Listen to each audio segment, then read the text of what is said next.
Well, everybody, I apologize for having this video come out a little bit later than I wanted it to. I tried to make a video last night giving you guys my reaction to the Browns game, but unfortunately, I didn't have enough space in my computer. So hopefully, we have enough space for this video to go out at least in the way that I want it to. But I may have to rush a couple of things that I didn't really want to. But without further ado, let's get into the video. So, Browns winners over the Steelers 24-19 in a snowball. Um, Great game all around by the Browns, in my opinion. I think outside of probably the secondary, I think everyone pretty much did a really good job. The defensive line was pretty dominant for the most part for the Browns. Myles Garrett, 3 sacks, absolutely obliterated TJ Watt in terms of production from last night. Then on the offensive side of the ball, Jameis Winston, another really good game. He had that interception late in the game with around 4 minutes left in the fourth quarter. But he had Elijah Moore wide open. He just overthrew it. Can't really complain about the job that he did last night. He scored a touchdown, really was efficient throughout the entire game, and again, had another 200-yard passing performance that Deshaun Watson does not have.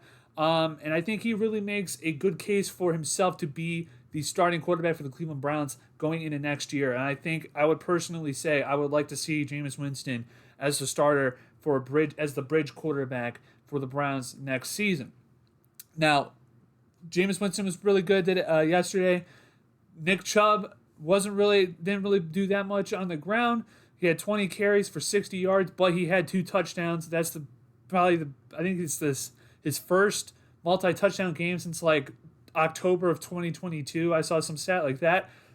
Just absolutely poetic justice for Nick Chubb to score 2 touchdowns and for it to come against the Pittsburgh Steelers, who ended his season last year in Pittsburgh in the second week of the season last year.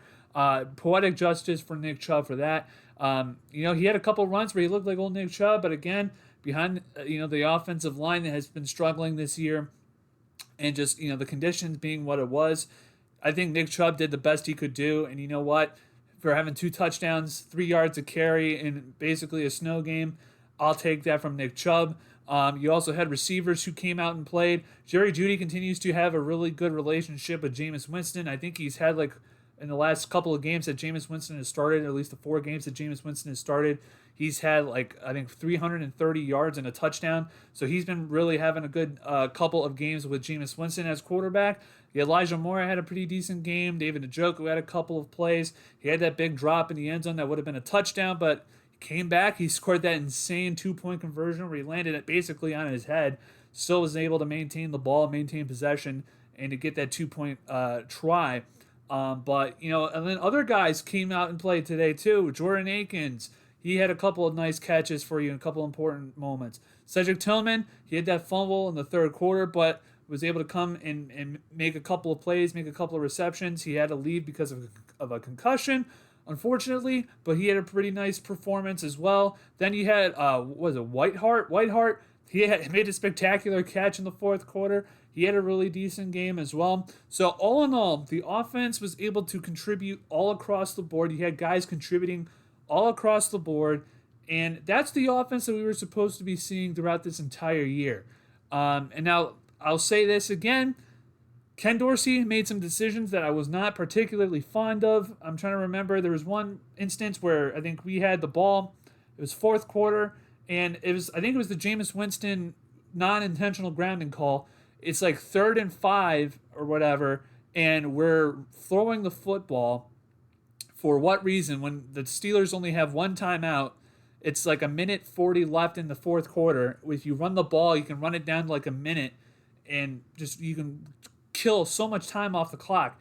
Now, that was a main sticking point for me in criticizing Stefanski, but then Ken Dorsey does it the same way. So I don't know if it's game plan wise, I don't know what it is, but for some reason the Browns always just never want to run the clock down the farthest amount. They always want to try and give the opposing team enough time to try and get down the field. I don't know why the Browns do that, but for some reason that was like one of the plays that had me scratching my head the most.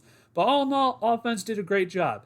Defensively, like I said before, like I began the video, Myles Garrett dominated. He absolutely schooled the left tackle for, I think, Dan Moore for the Steelers. Defensive line played great. You had Maurice Hurst, Shelby Harris make a couple of plays. I think defensive line, really good. Linebackers, I think they had a pretty nice night last night as well. Devin Bush made some plays. Jordan Hicks got a sack.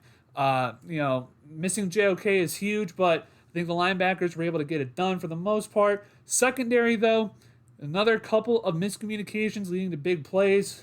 Grant Delpit, miscommunicated a couple of times. Juan Thornhill, again, more miscommunication with Denzel Ward. Martin Emerson had a couple of plays where he was miscommunicating with the other safety with Ronnie Hickman. And then Greg Newsome, again, fighting with George Pickens in the end zone. That was probably the highlight of his time, of his night. Before that, he was probably one of the worst corners on the field for both teams. So just a lot of mixed bag with the secondary. But if I had given a performance grade for the Browns just in general, I'd give them a solid B. I think they had a nice B game. It was a good game. It wasn't a great game. It was very sloppy, just like the weather conditions. But all in all, the Browns did enough to get the job done and to beat the Steelers.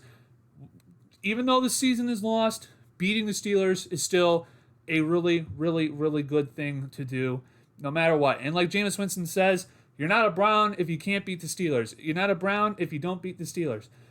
Jameis Winston is now officially a Brown. So there you go. But in other news I wanted to talk about, hopefully I have enough time and space on my computer in order to get this done. Kevin Stefanski and Andrew Berry are supposedly safe for next season in 2025.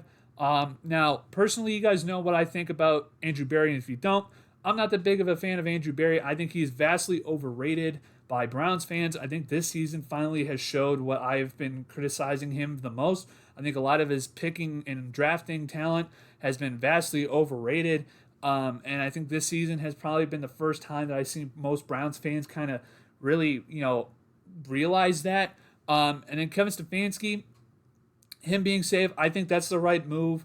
I thought it would have been a massive mistake for the Browns to get rid of Kevin Stefanski. I think he's a good coach. I'd like to see him at least get 1 to 2 more years to try and get a rebuild in progress and see what he could do with a rebuild and another quarterback.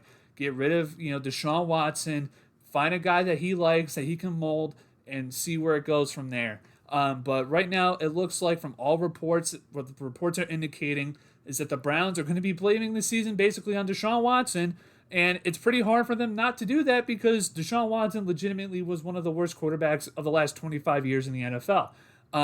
So, again, I'm not mad about it. I agree with keeping Stefanski. Andrew Berry, I'm a little bit hesitant about keeping him because if you're going to be drafting a quarterback, which I will get more into who I think the Browns should draft and what I think they should do going forward in this draft and in the future to come. I personally am a little bit hesitant to keeping Andrew Berry going forward. I would like to see if you can probably get John Dorsey or maybe you can get someone else. That's just me. But if Andrew Berry is their guy, I mean, he's the best we've had since we've came back in 1999. But anyways, that's pretty much the gist of what I wanted to cover. I'm sorry I've had to go. I've been talking fast. Sorry if you had a little bit of a hard time trying to understand what I've been saying because I've been going so fast.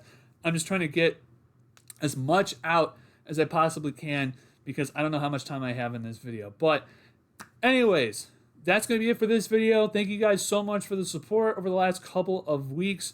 You guys have been absolutely killing it. We're trying to get to 1,000 subscribers. So if you have not hit that subscribe button and you like sports, you like Cleveland sports, and if you've already subscribed and you know someone who would like this type of content and they haven't subscribed yet, go tell them to find this channel. We're trying to build a community here. So if you guys can hit that subscribe button, hit the like button, helps us out in the algorithm, gets more eyeballs on the channel and on this video.